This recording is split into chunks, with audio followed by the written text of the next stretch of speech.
Bonjour bien-aimés dans le Seigneur Jésus-Christ. Nous sommes encore une fois dans notre série de l'amour. Je voulais encore une fois vous amener cette petite exhortation en fait de nous exciter à l'amour de Dieu. Parce que nous avons compris que sans l'amour du Seigneur, nous ne pouvons rien faire. Et pour cela, nous allons lire un passage dans Cantique des Cantiques, chapitre 8, au verset 6.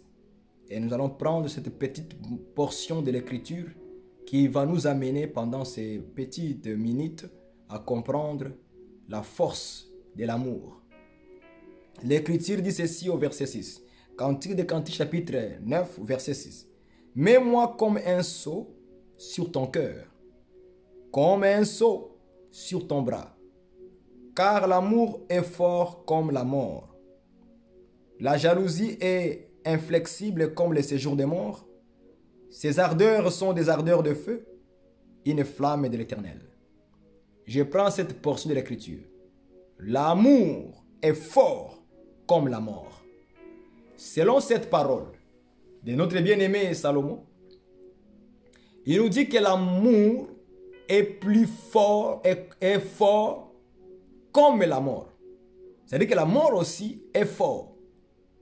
La mort est fort. Regardez comment la mort est fort. Lorsque une personne meurt, ça attire tout le monde de venir au deuil. De venir ce jour-là de la mort. Du deuil.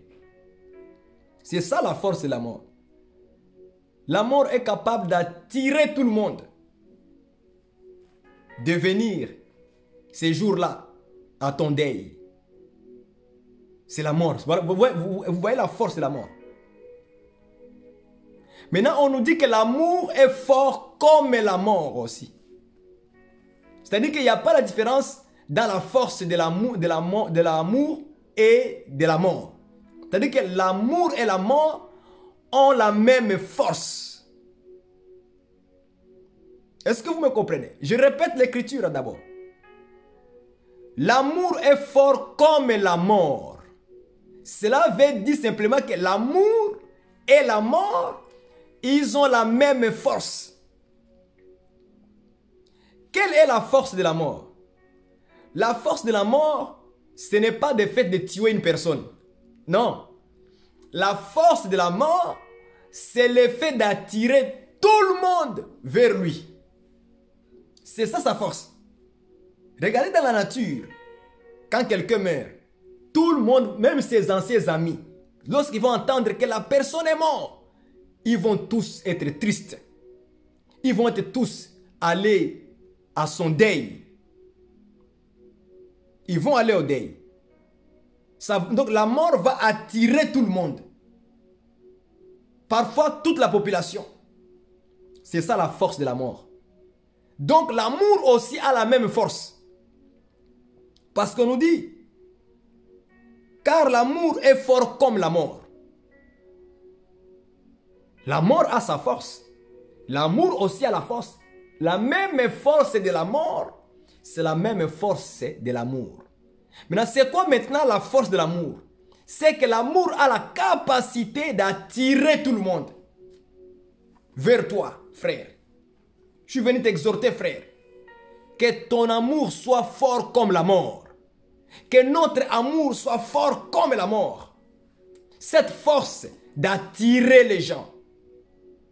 Lorsqu'ils nous voient, ils doivent voir premièrement l'amour. Ils doivent voir l'amour. L'amour, selon 1 Corinthiens chapitre 13, on nous a détaillé cet amour-là. On nous dit que l'amour, nous allons le lire ensemble, la force de l'amour. Regardez. Beaucoup de gens pensent qu'ils ont la force de l'amour, mais ils n'ont pas la force de l'amour. Regardez la force de l'amour maintenant dans 1 Corinthiens 13 que vous connaissez tous. Pendant ces peu de minutes ici, nous allons partager. Écoutez ce qu'il dit. Je prends le verset 4. L'amour est patiente. L'amour est patient. L'amour est plein de bonté. L'amour n'est point envieuse. Donc l'amour n'est pas envieux. Parce que là, c'est écrit la charité. L'amour n'est point envieux. L'amour ne se vante point. Vous voyez ça? L'amour ne s'enfle point d'orgueil. L'amour ne fait rien de malhonnête. L'amour ne cherche point son intérêt. L'amour ne s'irrite point. L'amour ne soupçonne point les mal. L'amour ne se réjouit point de l'injustice. Mais il se réjouit de la vérité. L'amour esquisse tout. L'amour croit à tout. L'amour espère tout. Elle supporte tout. L'amour ne périra jamais. Ne périt jamais. C'est ça la force de l'amour. C'est ça la force de l'amour. C'est que l'amour a la capacité de la patience envers les gens. Est-ce que vous me comprenez, frère? Ton amour que tu as là, ça doit avoir la capacité de la patience. L'amour est patient. La charité est patiente. A la capacité de la patience. Si quelqu'un dit qu'il a l'amour et qu'il n'est pas patient, il n'a pas l'amour de Dieu. Il avait l'amour de la chair. L'amour pour un temps. Même au niveau des prédicateurs, nous devons être patients envers les âmes pour ne pas les perdre. Vous allez voir que dans une assemblée, il y a certaines sœurs qui n'ont pas encore arrivé à la maturité doctrinale sur l'habillement. Elles ont encore des problèmes de s'habiller. Elles mettent encore les faux cheveux. Elles mettent encore le maquillage. Mais nous devons avoir l'amour qui est patient. L'amour est patient. Donc l'amour a la capacité de la patience. Pas de les critiquer. Pas de les parler du mal. Pas de les considérer comme ils étaient des méchantes sœurs. Non. L'amour n'est pas comme ça. L'amour de la parole de la Bible est patient. Ce n'est pas moi qui l'ai dit. C'est l'Écriture qui l'a dit. Donc nous, en tant que prédicateurs, nous devons avoir cet amour de la patience envers les âmes. Tout le monde ne croit pas le même jour à la sainte doctrine. Non. Il y aura un temps où Dieu va parler à son cœur. Il va les sanctifier. Il va les laver. Mais toi, continue seulement à prêcher avec amour. À annoncer la chose lorsque Dieu t'inspire de le dire. Lorsque le temps n'est pas encore arrivé, ne le dis pas. Parce que parfois le Saint-Esprit peut te donner d'autres messages. Mais toi, tu veux seulement insister dans la chair sur le vêtement. Qu'est-ce que ça fait maintenant aujourd'hui? Ça va créer des dégâts. Ou bien ça va créer des hypocrites dans l'assemblée. Or, nous, on ne doit pas créer des hypocrites dans les églises. On doit créer des disciples. On doit faire des disciples qui obéissent à la parole de Dieu. Qui croient à la parole de Dieu. Et non pas aux hypocrites. Donc, la capacité de l'amour, qui est sa force, c'est sa patience. Tu es patient. Tu pries pour la sœur. Tu pries pour les frères. Tu laisses à Dieu d'agir. Tu laisses à Dieu de faire l'œuvre. Et tu verras les fruits plus tard. Et vous glorifierez Dieu ensemble. Ça, c'est l'amour de la Bible. L'amour est patient. Est-ce que vous comprenez? Elle est pleine de bonté. Donc, l'amour, on doit avoir des choses qui sont bonnes. Bonté, c'est-à-dire être bon. Donc l'amour, c'est toujours bon. Bonté. Plein de bonté. Donc l'amour a la capacité de plein de bonté. Ça, c'est l'amour de la Bible. Vous allez voir quelqu'un qui dit qu'il a l'amour de Jésus. Mais on ne voit rien de bon en lui. On ne voit que les critiques. On ne voit que des condamnations. On ne voit que des jugements. Rien de bon. Incapable d'encourager les frères et sœurs. Incapable de les aider dans leur vie quotidienne. Mais il dit que lui, il a l'amour de Dieu. C'est ça qu'il va dire. Il va dire qu'il a aussi l'amour de Dieu.